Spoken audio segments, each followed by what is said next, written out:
नमस्कार, मैं हूं डॉक्टर सरिता स्वामी। महाराजा गंगा सिंह यूनिवर्सिटी बीकानेर के एमए फाइनल संस्कृत सिलेबस के विषय में हमने चर्चा की है। पूर्व में हमने यह देखा था कि एमए फाइनल परीक्षा के अनिवार्य प्रश्न पत्र कौन-कौन से हैं।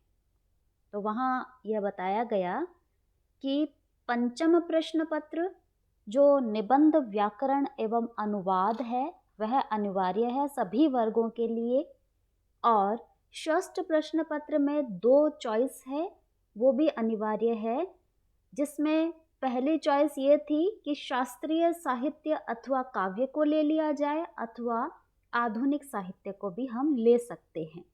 तो उन दोनों अनिवार्य प्रश्न पत्रों की हमने चर्चा पूर्व के वीडियो में कर ली है। इस वीडियो में हम आपको यह बताएंगे कि ग्रुप ए जो साहित्य वर्ग है, उस साहित्य वर्ग के अंतर्गत हमें 3 प्रश्न पत्र चूज करने हैं। तो वो कौन कौन से प्रश्न पत्र हैं और उनमें से आपको जो विषय रुचिकर लगता है उसे चयन कर सकते हो। तो वर्ग अ साहित्य वर्ग है, जिसमें सप्तम प्रश्न पत्र के रूप में संस्कृत काव्य शास्त्र है। इसकी 5 इकाइयां हैं। पहली इकाई में काव्य प्रकाश ग्रंथ के प्रथम, द्वितीय एवं तृतीय उल्लास से संबंधित प्रश्न पूछे जाएंगे। इकाई 2 में काव्य प्रकाश ग्रंथ के ही चतुर्थ, पंचम एवं षष्ठ उल्लास से संबंधित प्रश्न होंगे, और इकाई 3 में काव्य प्रकाश के ही सप्तम जो उल्लास है उसमें रस दोष मात्र ही पूछे जाएंगे, और अष्टम उल्लास में जो गुणों का निरूपण है वह पूछा जाएगा। और इकाई 4 में ध्वन्यालोक ग्रंथ है, उसका प्रथम उद्योत ही केवल मात्र आपके कोर्स में है। इकाई 5 के अंतर्गत काव्य शास्त्र के प्रमुख चिंतक ग्रंथ एवं संप्रदाय विषय के कुछ प्रश्न आपसे पूछे जाएंगे। तो इकाई 3 में जो काव्य प्रकाश के सप्तम और अष्टम उल्लास के प्रश्न पूछे जाएंगे, उसमें से 8-8 अंकों का जो उत्तर है वो संस्कृत में देना होगा। और खंड अ के अंतर्गत 2-2 अंक के 2 प्रश्न संस्कृत माध्यम से करने होंगे। बाकी पूरा पेपर आपको हिंदी मीडियम में ही लिखना है। जैसा कि पूर्व में अपन ने चर्चा की थी कि 20% मार्क्स जो है संस्कृत के होंगे, बाकी सारा प्रश्न पत्र हिंदी में ही होगा। जहां स्पेसिफाइड कर दिया जाए कि आपको इस प्रश्न का उत्तर संस्कृत में ही देना है, उसी का आपको संस्कृत में देना अनिवार्य होगा, अन्यथा आप हिंदी अथवा इंग्लिश किसी भी भाषा में लिख सकते हैं। अष्टम प्रश्न पत्र नाटक और नाट्यशास्त्र का वर्ग है क इसलिए कहा है कि इसमें दूसरा ऑप्शन भी है आपके साइड में, ख भी है, आयुर्वेद और ज्योतिष से संबंधित है, और इसलिए जो अष्टम में 2 आपके चॉइस है। नाटक और नाट्यशास्त्र यदि आप पढ़ते हैं तो उसके भीतर इकाई 1 में उत्तर रामचरितम जो महाकवि भवभूति की रचना है, एक नाटक है बहुत ही करुण रस से परिपूर्ण, उस नाटक को आप पढ़ेंगे। इकाई 2 में श्री भट्ट नारायण द्वारा लिखा गया वैणी संहार नाटकम जो महाभारत के द्रौपदी के चीरहरण से संबंधित घटना को लेकर लिखा गया है, और उसकी वेणी अर्थात चोटी को संहार अर्थात उसको धुलना, उसको बांधना, जब उसके भीम के द्वारा दुशासन के रक्त से द्रौपदी के चोटी का संहार किया जाता है, उसको संवारा जाता है, उसी नाटक में प्रधान घटना को बनाकर यह नाटक लिखा गया है। इकाई 3 के अंतर्गत भरत के नाट्यशास्त्र को लिया गया है, जिसके अध्याय 1 और 2 मात्र से ही प्रश्न बनेंगे। भरत मुनि द्वारा लिखा गया बहुत ही उत्कृष्ट कोटि का है यह ग्रंथ। इकाई 4 में भरत मुनि के ही नाट्यशास्त्र के षष्ठ अध्याय को लिया गया है, उससे संबंधित प्रश्न पूछे जाएंगे। इकाई 5 में धनंजय द्वारा लिखा गया ग्रंथ दश रूपकम, उसका प्रथम और तृतीय प्रकाश ही आपके सिलेबस में है। इसमें इकाई 1 और इकाई 5 में से 8-8 अंक के 2 प्रश्न संस्कृत में करने होंगे और खंड अ के अंतर्गत 2-2 अंक के 2 प्रश्न संस्कृत माध्यम से करने होंगे। सभी में एक समान ही यहाँ व्यवस्था दी गई है।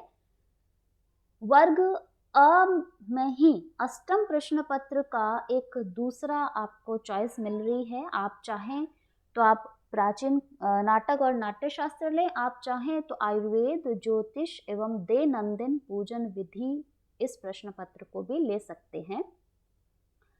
इकाई 1 के अंतर्गत अष्टांग हृदयम ग्रंथ है, वाग्भट्ट द्वारा लिखा गया। उसके सूत्र स्थान और अध्याय 1, 2 और 3 लिए गए हैं। इकाई 2 के अंतर्गत अष्टांग हृदयम ग्रंथ ही के सूत्र स्थान के अध्याय 4 और 6 को सम्मिलित किया गया है।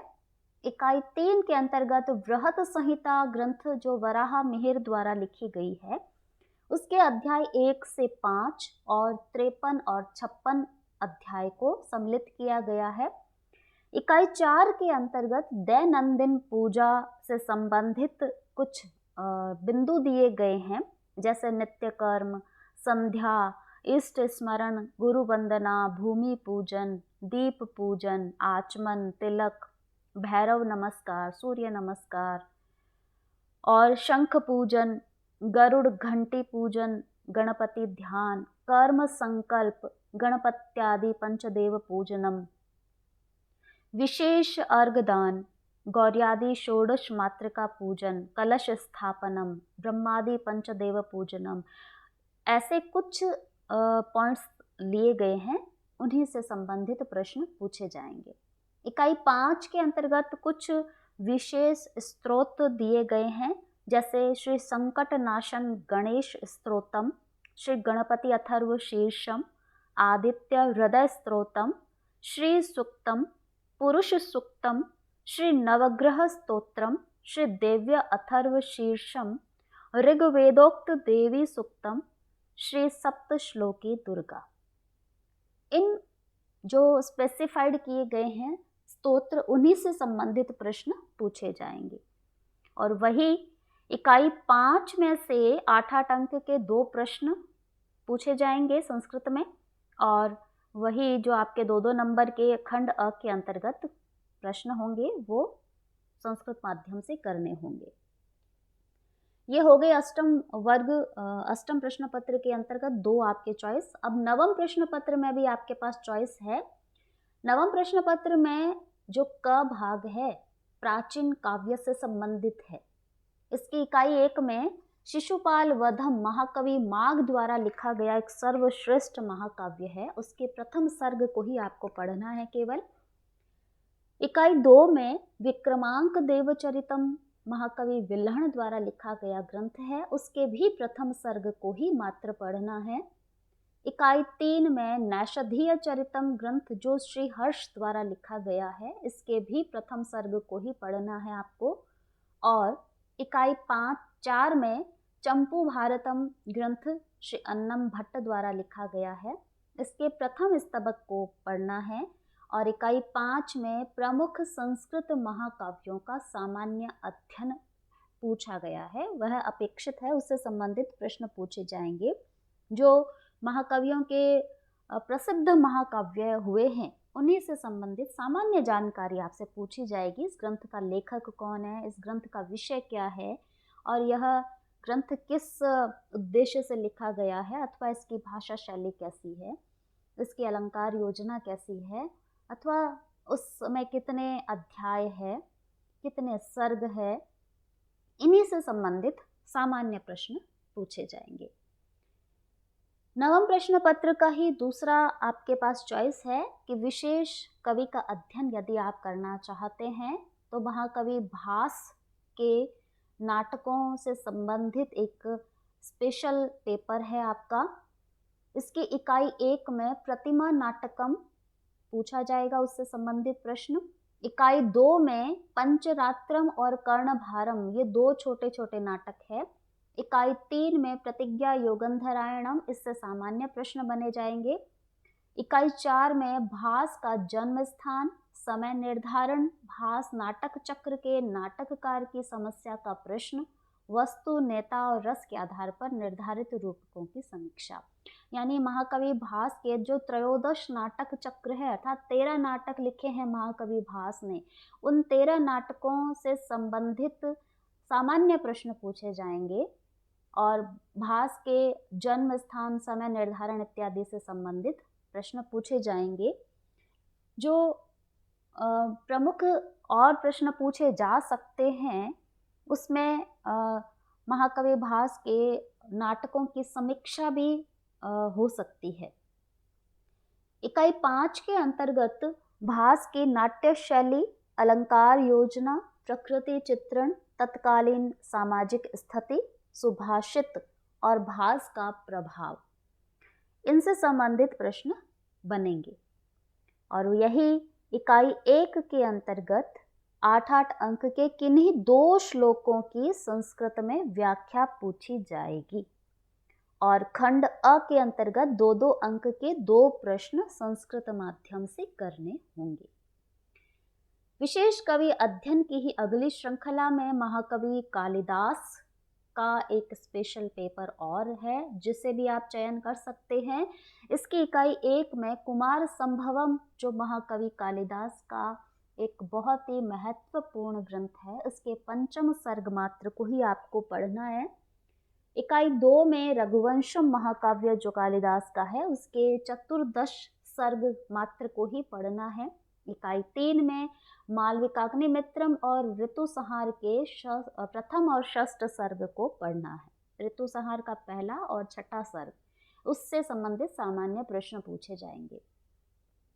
इकाई 4 में महाकवि कालिदास की स्थिति काल के विषय से संबंधित जन्म स्थान, रचनाएं, कालिदास कालीन धार्मिक, सामाजिक, राजनीतिक और सांस्कृतिक स्थिति से संबंधित प्रश्न पूछे जाएंगे। इकाई 5 के अंतर्गत कालिदास के गीति काव्य और महाकाव्यों की साहित्य शास्त्रीय समीक्षा। साहित्य शास्त्रीय अर्थात उनका सौंदर्य वर्णन, ऋतु वर्णन, प्रकृति वर्णन, विलाप वर्णन, रस और अलंकार इत्यादि से संबंधित प्रश्न पूछे जाएंगे। और नाट्य कला से संबंधित कुछ प्रश्न बनेंगे। वस्तु, नेता और रस के आधार पर समीक्षा, यानी इसकी कथा वस्तु किस प्रकार की है, नायक प्रधान कौन है और अप्रधान नायक कौन है, रस मुख्य कौन सा है और अमुख्य रूप से किन किन रसों का यहाँ प्रयोग किया गया है, इस प्रकार से उसकी समीक्षात्मक प्रश्न बनेंगे। तो ये आपके 9वें प्रश्न पत्र के जो है ये 3 बन गए हैं। महाकवि भास, महाकवि कालिदास से संबंधित विशेष आपके अध्ययन और प्राचीन काव्य से संबंधित एक आपका 9वां प्रश्न पत्र। तो इस साहित्य वर्ग के अंतर्गत यही मुख्यतः आपके प्रश्न पत्र है। इनमें से कोई भी 3 प्रश्न पत्रों का चयन आप कर सकते हैं। 2 अनिवार्य जो प्रश्न पत्र है उनके विषय में एक वीडियो पूर्व में बना चुके हैं, उसको आप ध्यान से देखिए और उसमें से आप संबंधित रुचिकर विषय का चयन कीजिए। क्योंकि अनिवार्य में एक तो बिल्कुल अनिवार्य है और दूसरा जो प्रश्न पत्र है उसमें से 2 आपको चॉइस मिल रही है, इसलिए कहा है। इसी प्रकार साहित्य वर्ग के अंतर्गत जो आपको रुचिकर विषय लग रहा है, जिस पर आपको कुछ विशेष पसंद नापसंद के आधार पर आप चयन कर सकते हैं, अथवा नेट के सिलेबस को भी ध्यान में रखकर आप प्रश्न पत्रों का चयन कर सकते हैं कि नेट में किस प्रकार के विषय से संबंधित आगे प्रश्न बन रहे हैं और उसके सिलेबस में कौन कौन से प्रश्न पत्र सहयोगी हो सकते हैं, उसको भी आप विशेष रूप से ध्यान रख करके प्रश्न पत्रों का चयन करें तो उचित होगा। और इससे संबंधित कोई क्वेरी हो तो आप कमेंट बॉक्स में लिखना। तब तक के लिए धन्यवाद।